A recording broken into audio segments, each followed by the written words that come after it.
between, we have all been through crash outs and we know how they are. I, especially as a teen, sometimes crash out once a week. Brother, this guy stinks! And it's normal. But some of y'all don't even know how to professionally crash out. And so I decided, let me put you on.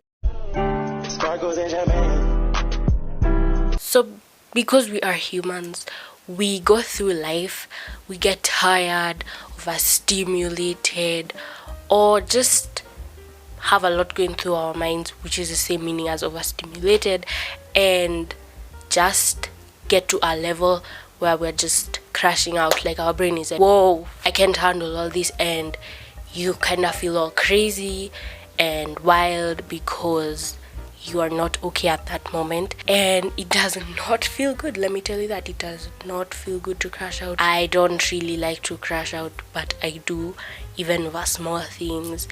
And you know what? A crash out is a crash out. That's fine. We're human. We're not perfect. But I feel like you can reduce those crash outs or figure them out before they even come. And I know this sounds crazy, but hear me out. For example, before I crash out completely, there are usually signs of it, and I know I have so much going on in my mind. I'm stressed out over many small things. Many issues are bothering my mind right now. And once all those issues, for example, school, something I saw on the internet that bothered me, whatever, it can just be absolutely random things. Whenever they come into my mind and I let them gather up, they become a huge total crash out where I'm just in the bed crying for no reason. That didn't make any sense, but what I meant by that is crying for no reason that has to do with the actual reason. It's just like something absolutely random that kind of triggered me to crying. And just there, and I'm not even sure why I'm crying, why I'm stressed out. I'm just stressed out. And something small can even make it burst. Like someone annoys you and like just a little bit and you're crashing out. Or am I just the crazy one? Maybe. But I want to help you guys avoid that, and I want you guys to already figure out what's going on before it happens, or like cure the sickness before it comes, or like give the vaccination, whatever. I have a tip for you guys, and something that I have been loving to do, and I know it will help you guys a lot, and that is, just give me a moment, journaling. Having a personal journal, a journal where on the front you even write do not read. For example, this is mine, do not read and get out. I know you cannot see anything, but it's there. A journal that is, I would say, a part of your brain, a part of you, just like you, but on paper. Something or a place where you can trust to just write all your thoughts, put down all your words on paper is really, really helpful. For example, when something is bothering me, I will just try my best. I don't always do this right at that moment because sometimes life does get busy, but I try my best to usually write what I am going through at that moment or what's bothering me. It can even be a belief. Like, let me tell you, this thing has the most random things in the world, because it's just a part of my mind. So what I'm thinking about, what's bothering me, it's all in here, and that helps sort of organize your brain because you're not stressing out about something. You write it down, and that brings so much relief, and I know it will for you too. I usually think a lot. Like, when you meet me at first, I may seem like a quiet person, but a lot goes through my mind. I'm thinking constantly. So something small might bother me, and then something more, and then I have a whole workload of school to do. That adds up to it, more things, and then all of a sudden I am crashing out. I got this journal actually in January, and it's just a simple journal. It doesn't have to be anything complicated. Just get a flipping book. It's just a black book, and I made a sticker on it.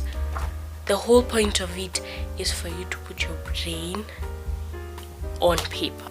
That's actually a good saying. Put your brain on paper, and that's going to help a lot, because when I journal, it usually feels to me like I am talking to myself in a way. So instead of venting to someone, you're venting on paper about yourself to yourself, if that makes any sense. Whenever I'm like stressed out and then I decide to journal, I feel so much better afterwards. I just feel so calm and not as stressed out anymore, because whatever was bothering me, I wrote it down, which feels like saying it or like venting it, so it's like removed out of you. Do you get? Is it cocking? So you don't have to follow anything. You can just write whatever's on your mind, whatever is bothering you. Even if you write for just a page, it's going to help you feel so much better. For example, in this journal of mine, I've written about my YouTube journey. I have written about experiences in places, about feeling lonely, about like beauty standards, so many things. Even just another one, Dear Diary. It's just so random, because there are many small things that bother us, and when you reach to the level of crashing out, it's because you didn't let them out. So you don't always have to talk to someone. Well, talking to someone is really great, and I love talking to my mom, someone you trust. It's good to do that, but a journal, in my opinion, can be like a free therapist, because you're letting it out, but on a paper. Journaling is actually so good for you. It enhances let me just check it out on my phone right now. It improves mental health, it encourages self-confidence, it boosts emotional intelligence. And so, for example, the one with it boosts emotional intelligence. Like if you have had a struggle with a friend, this is just my thinking, and you wrote it down and it's now off you can kind of learn from your experience, go through your mind, think, where did I go wrong, what can I do better next time. It just helps you go through your mind and just generally become a better person. Of course, with like mental health, with all that, it's just arranging your thoughts and getting them all together so that you are in track or at pace with your thoughts, they're in order, and you make sure like you're okay.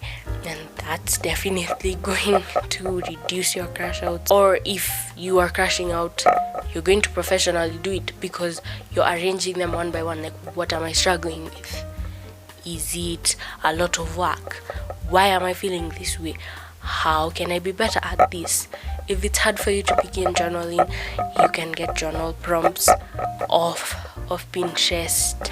And the more you write, the more it becomes fun, the more you even look forward to doing it. Another way for it to be even more interesting is to listen to music like that vibes what you're feeling or what you're about to write. I know this might not be the best thing ever, but when I'm feeling sad, I'll put like my breakdown playlist on Pinterest, what?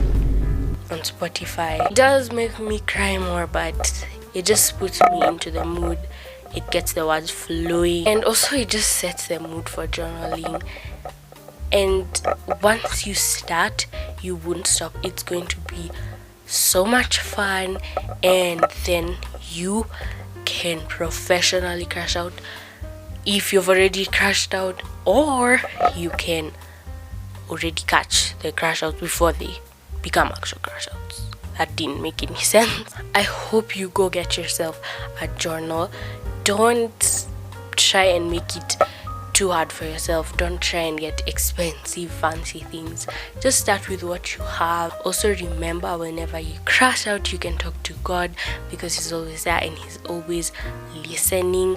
So he's always there. Before even you can get a journal, he's still there, and you can always pray, and you can always talk to him, and he can always sort out your problems for you. Anyway, if you enjoyed this video, then don't forget to give it a big thumbs up, subscribe, and also comment down below anything. If you have any tips for us, any tips for journaling, just anything in general, and I'll see you in my next video. Bye.